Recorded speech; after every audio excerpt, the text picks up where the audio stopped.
واوري غم جنا قصه لروايات ښکارا د روایت په حقلا راغلی دا واقعا د روایت په حقلا راغلی دا واقعا واوري غم جنا قصه لروايات ښکارا د روایت په حقلا راغلی دا واقعا د روایت په حقلا راغلی دا واقعا وعد قاطع ورروان خير الورى ورسرا ويوتنا صحابه يوتنا ما شمان يا والده دا اختر ورځ وبلوب مبتلا دا اختر نو جامو کی وظیفه خوش خوشاله دوری هستا ګرځیدا واوري غم جنا قصه لروايات ښکارا د روایت په حقلا راغلی دا واقعا د روایت په حقلا راغلی دا واقعا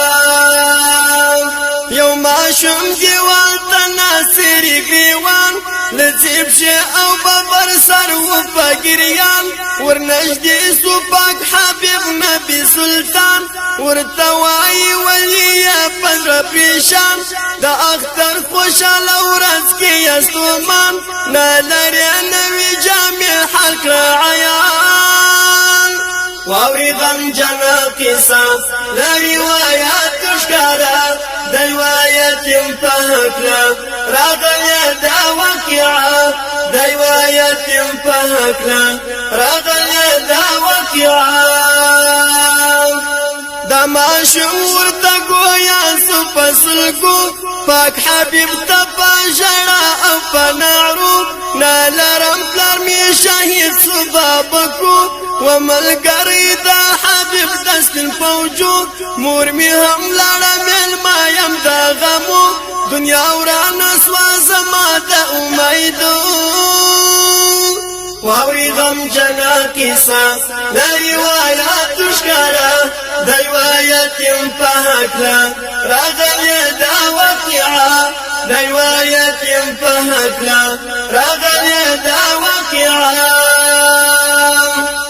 چې په حال کې خبر زموږ پېښوا اوښ کې څاڅ دل سترګو په ژړا ورسره ټول صحابه پاک حبیب را کش کی خپل دزړه ټوټه د ماشوم یا په خپل غیږ کې ونیاوه ویل یا درازي پلار دې شمزه واوري غم جنا قصه لروايات ښکارا د روایت په حقلا راغلی دا واقعا د روایت په حقلا راغلی دا واقعا رازینا یا چې د پلار شه مصطفی مور دې شګران حضرت عائشه حسن دی ورونه خور دې فاطمه وی حضرت علی حیدر دې هم اکا سو خوشاله د ماشوم سو پخنده ورته راوستي محبوب نور الهدى واوري غم جنا قصه د روایات ښکارا د روایت په حقلا راغلی دا واقعا د روایت په حقلا راغلی دا واقعا